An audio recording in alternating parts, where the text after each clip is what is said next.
করছে। আমি জানি এরা সবাই স্বাধীনতার পরে জন্মগ্রহণ করেছে, যাদের হয়তো কোনো স্মৃতিই মনে নেই। আমি তাদের উদ্দেশ্যেই বলতে চাই, 1971 আজ থেকে 42 বছর আগে 15ই এপ্রিল সেদিন বাংলা পয়লা বৈশাখ ছিল। আমার বাবা সৈয়দপুর রেলওয়ে ওয়ার্কশপের মেকানিক্যাল ইঞ্জিনিয়ার ছিলেন। বাবার অপরাধ ছিল যে উনি প্রচন্ড স্বাধীনতাকামী একজন মানুষ ছিলেন এবং সবচেয়ে চূড়ান্ত যে দোষের কাজটি করেছিলেন সেটা হচ্ছে এপ্রিলের প্রথম সপ্তাহে আমাদের সেই সময় যারা রেলওয়ে ইঞ্জিনিয়ার ছিলেন তাদের দোতলা বাংলো ছিল এবং পুরনো বাংলো আর্থিং এর তার বলে, ওটা দোতলা থেকে নিচে মাটিতে চলে যায়। সেই তারে তখনকার যেটা বাংলাদেশের পতাকা ছিল, মানচিত্র খচিত পতাকা, সেই পতাকাটা টাঙিয়েছিলেন। এটাই হয়ে গেছিল আমার বাবার জন্য কাল। পরে পাকিস্তানি আর্মিদের সহযোগিতায় 15ই এপ্রিল বিহারিরা এবং পাকিস্তানি আর্মিরা যৌথভাবে আমাদের বাসায় অপারেশন করে। আমার বাবা তখন দোতলায় চাষতের নামাজ বলে 10টা 10:30টার দিকে নামাজ পড়ছিলেন।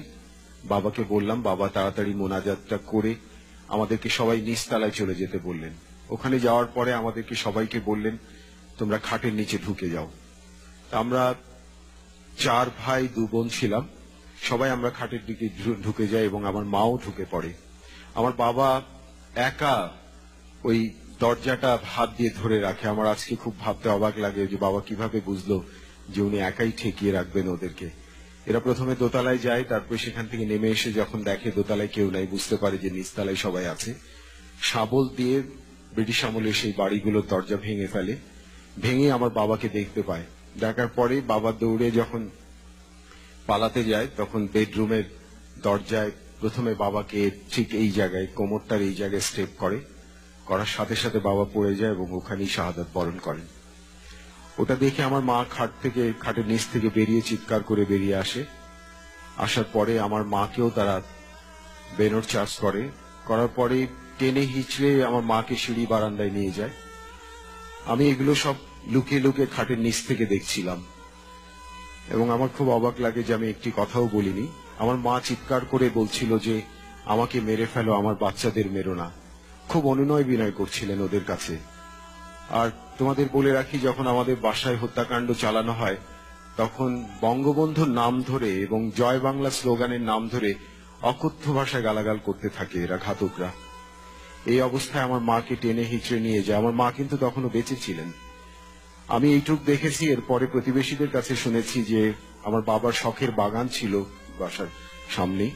আমার মাকে জীবিত অবস্থায়, তখন আমার মার দেহে প্রাণ ছিল, সে অবস্থায় পুঁতে ফেলে ওই মাটিতে। ওই দিন আমার 3 ভাই বেঁচে যায় আহত অবস্থায়। এরপরে আমার বড় ভাই বের হয়ে আসে। বড় ভাইকেও তারা ছুরি মারতে থাকে, বেনোর চার্জ করতে থাকে। তারপরে ছোট বোনটার বয়স তখন 2.5 বছর। ও কোলে ছিল। ওকে হত্যা করার জন্য ও খালি কোল বদল করছিল। আমার ভাইয়ের পুরো 2 পা ধাঁধা হয়ে যায়। এই অবস্থায় একটা পর্যায়ে ভাই ছোট বোনটাকে খাটের নিচে ফেলে দেয়। কিন্তু অবাক কাণ্ড যে ওই ছোট বোন একটুও কাঁদেনি।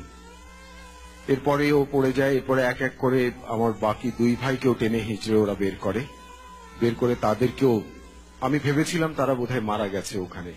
তারপরে ওই দিন সৈয়দপুরে প্রচুর বাঙালিকে হত্যা করা হয়েছিল। ফলে এতই বাঙালি হত্যা করা হয়েছিল যে লোকাল অ্যাডমিনিস্ট্রেশন তখন কারফিউ জারি করে সৈয়দপুরে। কারফিউ জারি করার পরে এরা চলে যায় এবং যাওয়ার সময় বলতে থাকে সব মার গিয়া। ইভেন আমাকেও লাথি মেরে, বুক দিয়ে লাথি মেরে বলে যে মরে গেছে। এরপরে আমি এক এক করে ডাকতে থাকি যে কেউ বেঁচে আছে কিনা। তখন দেখলাম আমার 3 ভাই জবাব দিয়েছে যে ওরা বেঁচে আছে আহত অবস্থায়।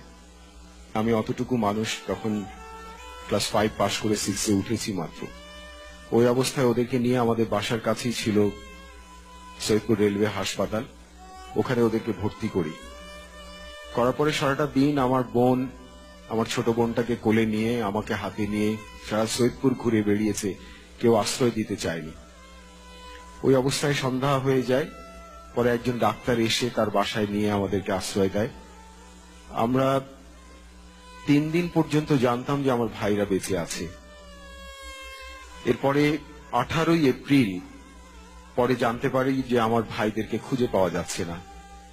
সত্যি কথা বলতে স্বাধীনতার পরেও আমরা জানতাম যে ভাইরা বোধহয় পালিয়ে গেছে হাসপাতাল থেকে, কিন্তু পরে ওই হাসপাতালে যারা ছিল তারা আমাদেরকে জানিয়েছে যে ওদেরকে পরে হাসপাতাল থেকে নিয়ে আমার বোন এবং ভাই দেখা করতে এসছে এই কথা বলে হাসপাতাল থেকে ফুসলিয়ে নিয়ে যে হাসপাতালের পেছনেই একটা গর্তের মধ্যে 3 ভাইকে জবাই করে হত্যা করেছে।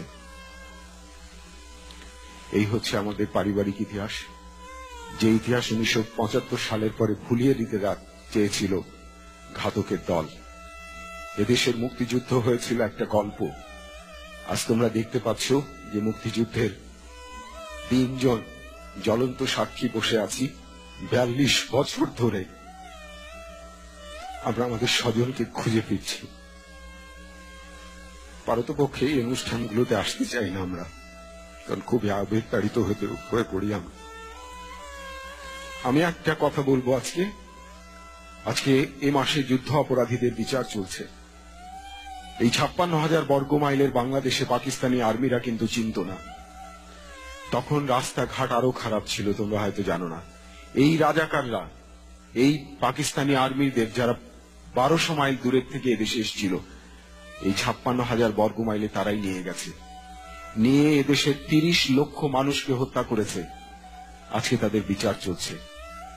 আমার খুব অবাক লাগে, যারা 9 মাসে এদেশের 30 লক্ষ মানুষকে হত্যা করেছে তাদের বিচার করতে কেন একটি সরকারের পুরো মেয়াদ অর্থাৎ 4 থেকে 5 বছর লাগবে? এই বিচারটি 9 মাসেই শেষ হওয়া উচিত ছিল। তাহলে আজকে যা দৃশ্য তোমরা দেখছো সেগুলো হতো না। আমি এও প্রতিবাদ করি যে আন্তর্জাতিক আইনের নামে যে বিচারের কথা বলা হচ্ছে, আমরা শহীদের সন্তানরা এটা মানি না এজন্যই যে আমাদের মতো 30 লক্ষ শহীদকে যারা হত্যা করেছে তারা কোন আন্তর্জাতিক আইনে হত্যা করেছিল? যদি তা না হয়ে থাকে তাহলে আমাদের দেশের মানুষকে যারা হত্যা করেছিল তাদের বিচার আমাদের দেশের আইনেই হওয়া উচিত ছিল, এবং তার জন্য 9 মাসই যথেষ্ট।